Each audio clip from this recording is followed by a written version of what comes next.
أعوذ بالله من الشيطان الرجيم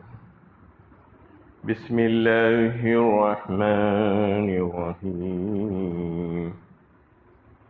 يسألونك عن الأنفال قل الأنفال لله والرسول فاتقوا الله وأصلحوا ذات بينكم وأطيعوا الله ورسوله إن كنتم مؤمنين۔ وہ تم سے مال غنیمت کے بارے میں پوچھتے ہیں، کہو مال غنیمت تو اللہ اور رسول کے لیے ہے، بس اللہ سے ڈرو، باہمی تعلقات درست رکھو اور اللہ اور اس کے رسول کی اطاعت کرو اگر تم مومن ہو۔ سورہ انفال کی پہلی آیت ہے۔ اس سے گزشتہ درس سے بھی اسلام کی جو شروعات ہوئی تھی ابتدائی دور، اور کس طریقے سے اسلام مخالفتوں کے درمیان ترقی کرتا ہوا آگے بڑھتا رہا، اور پھر وہ حالات پیش آئے، وہ غزوہ بدر کی اس کا پس منظر وغیرہ، اس پر تمہیدی بات چل رہی تھی۔ آج بھی انشاءاللہ اس پر کچھ غزوہ بدر وغیرہ کی پس منظر اور بیک گراؤنڈ پر بات کر کے پھر سورت کو شروع کرتے ہیں۔ یہ سورت میں زیادہ تر مضامین غزوہ بدر ہی کے متعلق ہیں، جس میں کفار کا انجام بد اور ان کی ناکامی اور شکست کے حالات، اس کے برخلاف مسلمانوں کی کامیابی اور فتوحات، اور ان کے لیے ثواب اور انعام، کفار کے لیے عذاب اور انتقام، اس کا تذکرہ جو ہے ملیں گے۔ مسلمانوں کی کامیابی اس وجہ سے ہوئی تھی کہ وہ تقویٰ، للہیت اور خلوص ان کے پاس تھا، اللہ اور اس کے رسول کی اطاعت کا جذبہ لے کر وہ لوگ اٹھے تھے، اس لیے اللہ تعالیٰ نے ان کو شاندار کامیابی سے نوازا۔ اس میں بات چل رہی تھی کہ ہجرت سے پہلے تک جو مخالفین مسلمانوں کو ستا رہے تھے،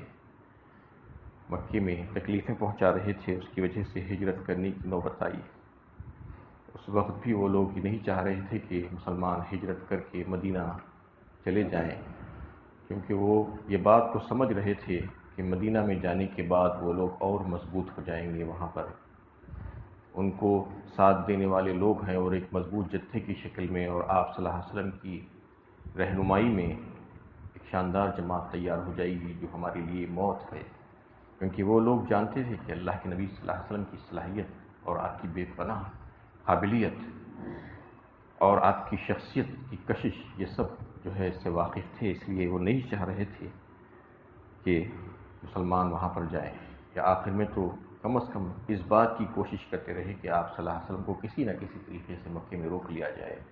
یا نعوذ باللہ آپ کو قتل کر دیا جائے، لیکن وہ کوششوں میں وہ لوگ کامیاب نہیں ہو سکے۔ مشرکین مکہ نے نبی صلی اللہ علیہ وسلم کے خلاف جو قتل کی سازش کی تھی، لیکن آپ ان کے چنگل میں پھنس نہیں سکے، بلکہ ہجرت کر کے مدینہ چلے گئے، جہاں آپ کو بہترین ساتھی مل گئے، اور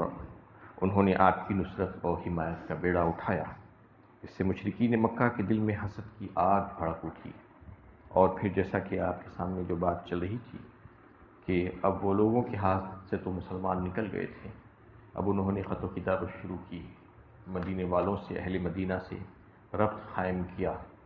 اور وہاں کا جو بڑا سردار تھا عبداللہ بن ابی، جس کو چند ہی دنوں کے بعد وہاں کا بادشاہ بنایا جانے والا تھا، لیکن چونکہ دو بڑے بڑے جو قبیلے تھے، اوس اور خزرج، وہ لوگ جب اسلام میں داخل ہونا شروع ہو گئے تو اس کی تو ہوا اکھڑ گئی، اب وہ سمجھنے لگا کہ اب میرے تو کامیابی نہیں ہو سکتی۔ اسی دوران مکے کے مشرکین نے اس سے ربط قائم کیا اور اس سے کہا کہ تم ان مسلمانوں کو سے لڑو یا ان کو باہر نکال دینے کی کوشش کرو، ورنہ ہم مدینے پر حملہ آور ہوں گے۔ تو اس نے ان کا ساتھ دینے کی ٹھان لی، لیکن اللہ کے نبی صلی اللہ علیہ وسلم نے اس کی چال کو کامیاب ہونے نہیں دیا۔ پھر اس کے بعد مشرکین مکہ نے مدینے والوں کے لیے راستہ تنگ کرنے کا سوچا، حج اور عمرے کی راہ ان کے لیے روک دی۔ چنانچہ جب سعد بن معاذ عمرے کے لیے مکہ گئے تو ابو جہل نے سخت اعتراض کیا، کعبۃ اللہ کے دروازے کے سامنے کھڑے ہو کر اس نے ان کو روکا اور کہا کہ تم مکے میں اطمینان کے ساتھ طواف کیسے کر سکتے ہو جبکہ تم نے ہمارے مذہب کے سے پھر جانے والے لوگوں کو پناہ دے کر رکھی ہے اور ان کی مدد کرتے ہو تم؟ اگر تم فلاں فلاں کے مہمان نہیں ہوتے، امیہ بن خلف وغیرہ کا نام لیا اس نے، تو تم یہاں سے بعافیت جا نہیں سکتے تھے، ہم تم کو قتل کر دیتے۔ اس کے جواب میں سعد نے جواب دیا کہ واللہ اگر تم نے مجھے اس سے روکا اور میں تمہیں ایسی چیز سے روک دوں گا جو تم نہیں چاہتے، مطلب یہ ہے کہ تمہاری جو شامی تجارت ہمارے راستے سے ہو کر گزرتی ہے مدینے کے قریب سے، تمہارا وہ راستہ بند کر دیا جائے گا۔ یعنی دونوں ایک دوسرے کو چیلنج کرنا شروع کر دی، گویا کہ مکے والے یہ کہنا چاہ رہے تھے کہ مسلمانوں کے لیے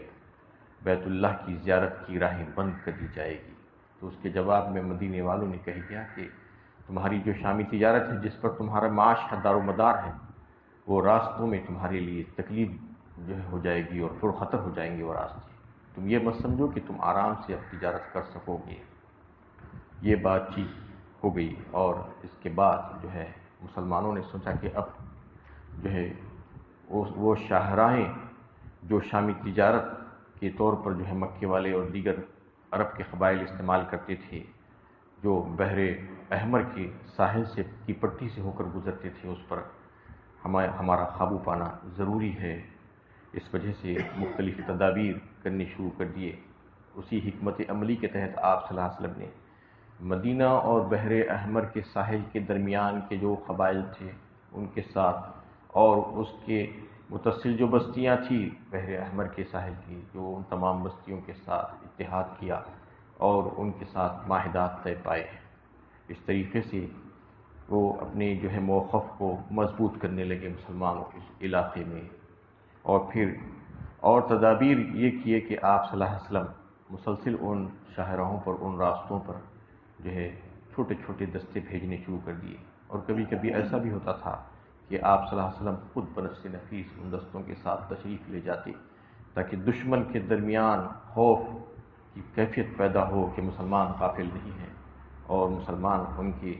جو تجارت کا جو راستہ ہے اس پر قابض ہو چکے ہیں اور ان کو آسانی سے جو ہے وہاں سے گزرنے نہیں دیں گے۔ یہ تمام حالات جو ہے پیدا ہو گئے تھے، اب جنگ کا موقع آنا ضروری تھا، اور یہ بنیادی اسباب تھے جس نے مدینے کے مسلمان اور مکے کے مشرکین کے درمیان کشمکش پیدا کر دی تھی۔ پھر مشرکین مکہ نے مدینے کے مسلمانوں کے خلاف جو ریشہ دانیاں شروع کی تھی، اس کے نتیجے میں دونوں کے درمیان حالت جنگ برپا ہو گئے۔ اب قرآن نے ان کو اجازت دے دی کہ اب تم ان سے دو دو ہاتھ ہو سکتے ہو۔ اس وقت تک یہ حال تھا کہ مکے میں مستقل ستائے جا رہے تھے مسلمان، ان کو ایذائیں پہنچائی جاتی تھی، لیکن مسلسل اللہ کے نبی صلی اللہ علیہ وسلم کے پاس جب صحابہ آ کر اجازت مانگتے کہ ہم بھی مقابلہ کرنے کے لیے تیار ہیں، ہم کو بھی اجازت دیجیے، تو آپ صلی اللہ علیہ وسلم ان سے کہا کرتے کہ ابھی وقت نہیں آیا ہے، کفوا ایدیکم، اپنے ہاتھ کو بند رکھو، اپنے ہاتھ بند کر کے رکھو۔ اس وقت تک انہیں لڑنے کی اجازت نہیں تھی، لیکن یہاں آنے کے بعد بھی کفار اور مشرکین نے ان کا پیچھا نہیں چھوڑا، تو اب اللہ تعالیٰ کی طرف سے اجازت آ گئی۔ سورہ حج 17ویں پارے میں جو ہے اذن للذین یقاتلون بانہم ظلموا وان اللہ علی نصرہم لقدیر فرما دیا گیا، اجازت دے دی گئی ہے مسلمانوں کو جو مظلوم ہے، جن پر ظلم کیا گیا ہے اللہ تعالیٰ کی طرف سے، کہ وہ بھی ان مشرکین سے جنگ لڑ سکتے ہیں جنہوں نے ان کو ستایا ہے، اور اللہ تعالیٰ ان کی مدد کرنے پر قدرت رکھتے ہیں، یعنی مسلمانوں کی مدد پر اللہ تعالیٰ قادر ہیں، اور اب ان کو اجازت ہے کہ جو ان کو ستا رہے ہیں تو ان سے جنگ کی جائے، ان سے لڑا جائے۔ یہ اعلاء کلمت اللہ کی بلندی اور مظلومیت کے خاتمے کے لیے جو ہے جہاد جو لڑی جاتی ہے، اس کا مقصد اس میں بتایا گیا۔ جہاد کوئی جو ہے ملکوں کو فتح کرنے کے لیے نہیں، اپنے مفاد کے لیے نہیں، بلکہ اعلاء کلمت اللہ کی بلندی کے لیے اور مظلومیت کے خاتمے کے لیے جہاد لڑی جاتی ہے۔ اس میں جو ہے ان کو جب اجازت دے دی گئی تو وہاں پر جو ہے حالات اب بدلنے شروع ہوئے۔ انہی حالات میں جو ہے شعبان 2 ہجری جو ہے ایک بڑا قافلہ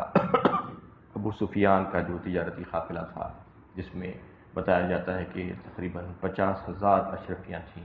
اور ان کے محافظ دستہ بہت چھوٹا سا تھا، 30-40 کا، وہ شام سے مکہ لوٹ رہے تھے۔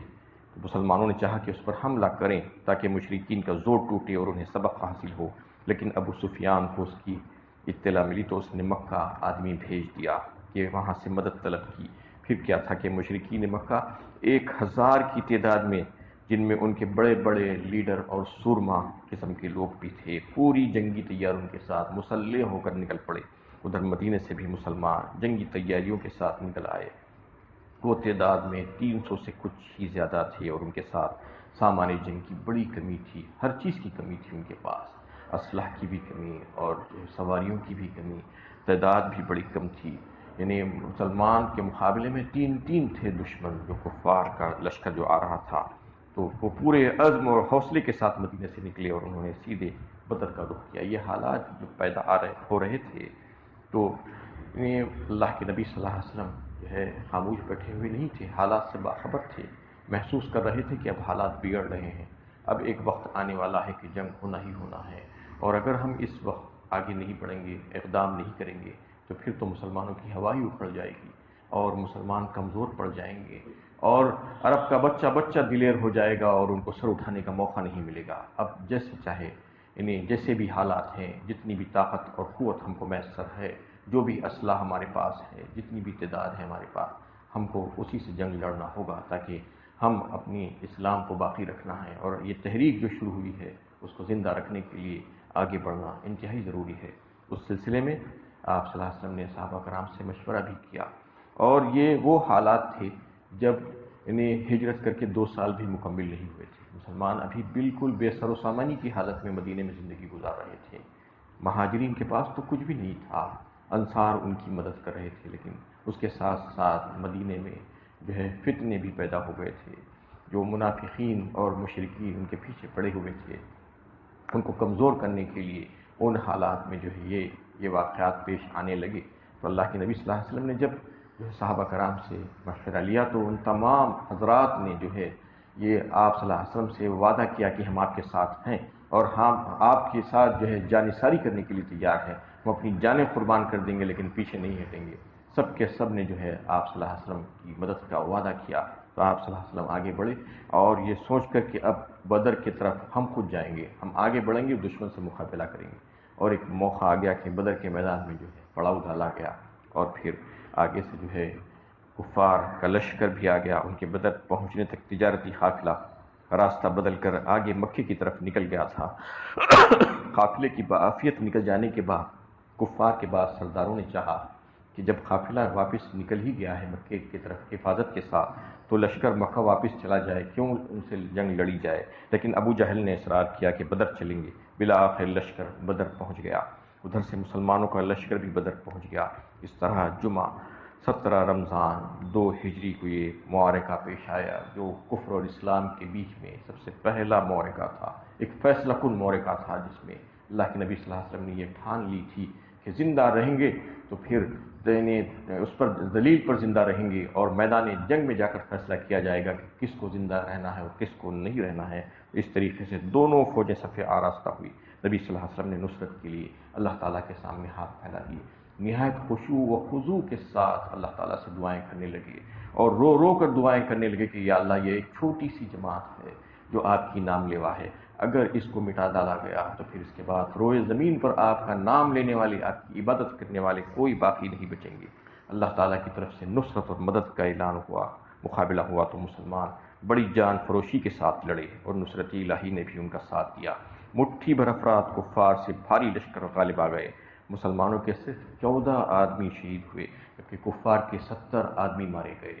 اور جو ہے وہ اتنے ہی 70 لوگ جو ہے گرفتار کر لیے گئے۔ اس کے ساتھ ساتھ جو ہے بڑے ذلیل و خوار ہوئے، جو غرور اور تکبر کے ساتھ وہ لوگ جو ہے جنگ لڑنے کے لیے آئے تھے، اللہ تعالیٰ نے ان کا غرور خاک میں ملا دیا۔ ابو جہل، عتبہ، شیبہ، امیہ بن خلف، یہ سب کے سب بدبخت مارے گئے اس جنگ میں۔ ان سرداروں کے مارے جانے پر کافروں کے لشکر میں بھگدڑ مچ گئی۔ مسلمانوں نے ان کے 70 قیدی قید کیے تھے، جن میں سے ان کے کچھ لیڈر بھی تھے۔ ان لیڈروں میں سے عقبہ بن معیط اور نضر بن حارث کو بدر سے واپسی پر جو ہے قتل کر دیا گیا۔ انتہائی بدبخت قسم کے لوگ تھے وہ، نضر بن حارث وغیرہ، اور بقیہ اسیران جنگ کو نیز جو مال غنیمت ہاتھ لگا تھا ان کو لے کر مسلمان مدینہ لوٹے۔ اہل مدینہ میں نبی صلی اللہ علیہ وسلم کا شاندار استقبال کیا گیا، آپ کی بخیریت واپسی اور لشکر اسلام کی زبردست کامیابی پر مسلمان جو ہے مسرت اور خوشی کی لہر دوڑ گئی مسلمانوں کے اندر۔ اور جو قیدی بنائے گئے تھے ان سے فدیہ لے کر جو ہے رہا کرنے کا حکم دیا گیا، اور جو قیدی فدیہ نہیں دے سکتے تھے ان کو ایسے ہی بغیر فدیے کے بھی رہا کر دیا گیا۔ ادھر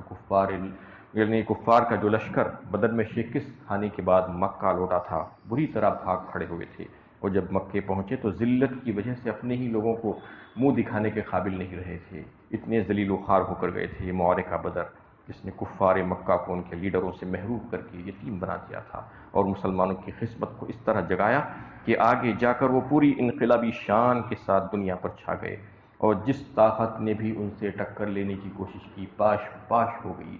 یہ وہ موقع تھا جب جو ہے یہ حالات پیدا ہوئے تھے، اور بدر میں اللہ تعالیٰ نے مسلمانوں کو زبردست کامیابی عطا فرمائی ان کفار کے مقابلے میں۔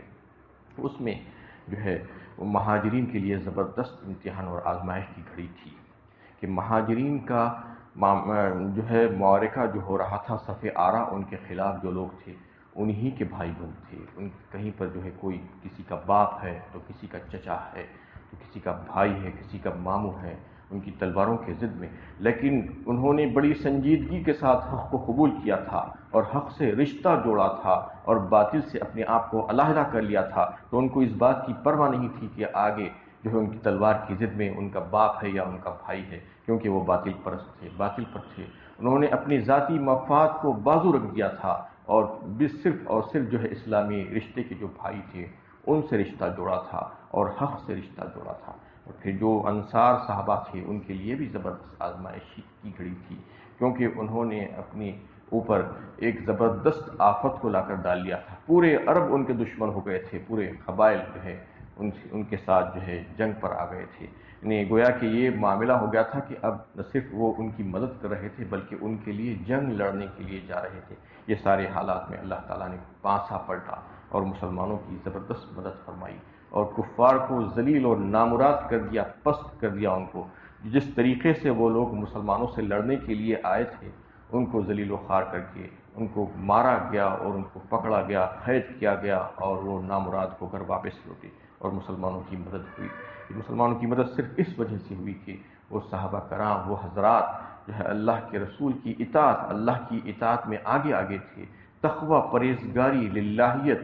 اور خشوع و خضوع کے ساتھ جو ہے وہ لوگ اللہ اور اس کے رسول کی مدد کرنے کے لیے آگے بڑھے تھے، تو ان کی مدد اللہ تعالیٰ کی طرف سے ہوئی، اور ایسی مدد ہوئی کہ کفار کو بھاگنا پڑا۔ اللہ تعالیٰ سے دعا ہے کہ اللہ تعالیٰ ہمیں صحیح علم و عمل کی توفیق عطا فرمائے۔